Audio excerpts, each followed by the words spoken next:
નમસ્કાર દર્શક મિત્રો, આપ જોઈ રહ્યા છો ડિજિટલ ન્યૂઝ। જોઈએ આજના મુખ્ય સમાચાર ફરી એકવાર ડિજિટલ ન્યૂઝ સાથે। આજરોજ મળતી માહિતી મુજબ સતલાસણા પ્રજાપતિ સમાજવાડીમાં ગઢવાડા પ્રજાપતિ સમાજ દ્વારા આયોજિત 21મા સમૂહ લગ્નનું આયોજન કરવામાં આવ્યું હતું। સદર સમૂહ લગ્ન પ્રજાપતિ સમાજ દ્વારા 1998થી સમૂહ લગ્નનું આયોજન કરવામાં આવે છે। સ્વર્ગસ્થ કરશનભાઈ મગનભાઈ પ્રજાપતિ સરગમ બિલ્ડર્સ સુરત તથા સોમાભાઈ જેઠાભાઈ પ્રજાપતિ તિરુપતિ સર્જન લિમિટેડ આ બંને દાતાઓ તથા સમગ્ર સમાજના સહયોગથી આજે સતલાસણા ખાતે સમૂહ લગ્નનું આયોજન કરવામાં આવ્યું હતું। વધુમાં સમૂહ લગ્નમાં જોડાવનાર દરેક વરઘોડિયા પાસેથી માત્ર 100 રૂપિયા લેવામાં આવે છે। પહેલાં સમૂહ લગ્ન અમે 18 વર્ષે કરતા હતા, હવે દર વર્ષે કરીએ છીએ।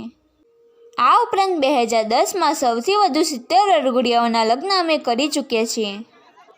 આ સમગ્ર સમૂહ લગ્નનું આયોજન સમૂહ લગ્ન convener Lalbhai Sheshpur, professor doctor Rameshbhai S Prajapati Vajapur, Joitabhai Prajapati Nana Kothasana, મહેશભાઈ પ્રજાપતિ મોટા કોઠાસણા, કુબેરભાઈ પ્રજાપતિ નાની ભાલુ, જેઠાભાઈ પ્રજાપતિ મોમનવાસ, દિનેશભાઈ, રામભાઈ, નવીનભાઈ, પંકજભાઈ, મુકેશભાઈ, ગોવિંદભાઈ સર્વ મિત્રોના સહયોગથી આ સરસ મજાના સમૂહ લગ્નનું આયોજન કરવામાં આવ્યું અને આ સમૂહ લગ્ન સુખ શાંતિથી સંપન્ન કરવામાં આવ્યા।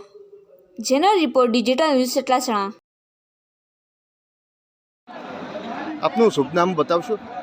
Professor doctor Rameshbhai S Prajapati. આજે જે આપણે સમૂહ લગ્નનું આયોજન કરેલ છે તેમાં કેટલી સંખ્યામાં નવદંપતીએ ભાગ લીધો છે? અમારા આજના જે સમૂહ લગ્ન છે એમાં 15 નવદંપતિ છે। એમાં આજે 21મો સમૂહ લગ્ન છે, એમાં તમે કઈ કઈ વિશેષતાઓ રાખેલી છે?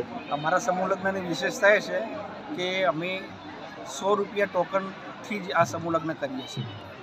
આ સમૂહ લગ્નમાં જોડાયેલા નવદંપતિ પાસેથી અમે 100 રૂપિયા લઈએ છીએ અને બીજો વિશેષ કોઈ ખર્ચો એમની પાસેથી અમે માગતા નથી। અને અમારો સમાજ કરશનભાઈ સ્વર્ગસ્થ મનુભાઈ, સોમભાઈ પ્રજાપતિ આ લોકોએ અમને જે દાન આપેલ છે એ દાનમાંથી અમે આ સમૂહ લગ્ન કરીએ છીએ અને એ દાન સારી રીતે સુવેડે નીવડે એ માટે અમે કોઈ પણ નવદંપતિ પાસેથી 1 રૂપિયો ખર્ચ લેતા નથી અને સારી રીતે આયોજન કરીએ છીએ। આજે આ સમૂહ લગ્ન વિશે આપ શું કહેવા માગો છો? અમારા સમાજમાં આ 21મો સમૂહ લગ્ન છે અને 1998થી અમે આ સમૂહ લગ્ન કર્યા છે। આમ ફરજિયાત કરેલું હતું પણ બધા આટલા વર્ષો સુધી એટલા ઉત્સાહથી બધા જોડાય છે કે હવે કોઈ ઘરે લગ્ન કરતા નથી અને આખો ગઢવાડા પ્રજાપતિ સમાજ આ સમૂહ લગ્નમાં જ જોડાય છે અને દીકરીઓને દાતાઓ ઘણું બધું કન્યાદાન તરીકે ભેટ પણ આપતા હોય છે, એટલે એમના ઉત્સાહમાં પણ વધારો થાય છે। આ સમૂહ લગ્નના લીધે આપને કેવું લાગે છે? આ સમૂહ લગ્નથી ખરેખર અમારા સમાજના ઘણા બધા રૂપિયાની બચત થાય છે। જમણવાર, બીજા બધા બિનજરૂરી ખર્ચાઓમાં કાપ થાય છે અને સમગ્ર સમાજ એક જ સ્થળે મળતો હોવાથી સમયની પણ ઘણી બધી બચત થાય છે। આપનો પરિચય આપશો?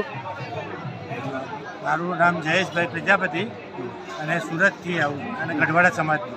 તમે આટલા દૂરથી અહીં આવ્યા છો તે વિશે 2 શબ્દો કહીશો? અમે એમ તો આ સમાજના જ છીએ, દૂરથી આવીએ એટલે ત્યાં રહીએ છીએ, રહેવાનું ત્યાં છે પણ આજના સ્પોન્સર પણ છે, અમારા ભોજનદાતા પણ છે, જયેશભાઈ અમારા ભોજનદાતા પણ છે। આપ ભોજનદાતા છો? હા, બરોબર। અમારી સાથે આવા ગૌરવવંતા બધા માણસો છે। વિશેષમાં આપ શું કહેવા માગો છો? વિશેષમાં એ કે અમારો પ્રથમ સમૂહ લગ્નોત્સવ 1989થી શરૂ થયો, એમાં લગભગ 21 વરઘોડિયા અમારા એ સમૂહ લગ્નમાં જોડાયા।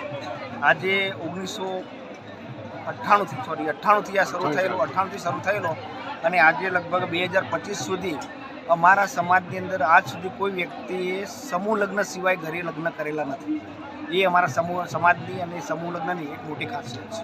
બધી જ કન્યાઓને ભલે પૈસાવાળું હોય કે ગરીબ હોય, દરેક વ્યક્તિ સમૂહ લગ્નમાં જોડાય છે અને એ અમારા બધા જની એકતાનું એક પ્રતીક બની રહ્યું છે। આજે સમાજ ઉત્તરોત્તર પ્રગતિ કરે છે, પરંતુ એની સાથે બધા જ લોકોનો એક મત એ એક પણ જરૂર છે અને એના કારણે અમે આ સમૂહ લગ્નમાં સફળતા પ્રાપ્ત કરી શકીએ છીએ।